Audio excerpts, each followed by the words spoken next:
तर वादळी वारे आणि अवकाळी पावसानं पंढरपूर तालुक्यातील फळपिकांचं मोठं नुकसान झालंय।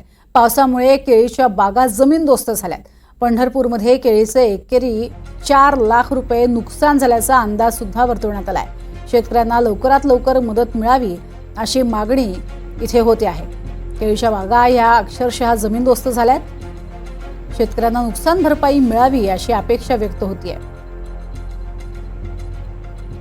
याबाबत केळी बागेतनंच आढावा घेतलेला आहे आमचे प्रतिनिधी संकेत कुलकर्णी यांनी।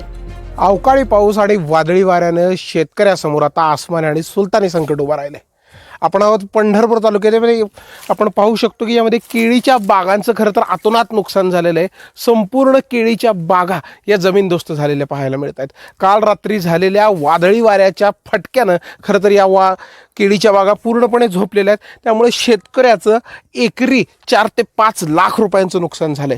पंढरपूर तालुक्यातील शेवते परिसर हा खरं तर केळी बागांसाठी मानला जातो आणि याच परिसरात खरं तर या बागांचं नुकसान झालं। आपण पाहू शकतो की अख्खे केळीचे घडच्या घड खरं तर हे जमीनदोस्त झालेले पाहायला मिळत आहेत। त्यामुळे शेतकरी एकंदर चिंताग्रस्त असलेला दिसतोय।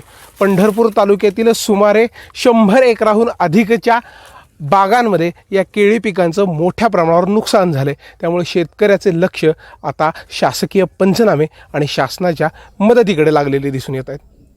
संकेत कुलकर्णी, NDTV मराठी, पंढरपूर।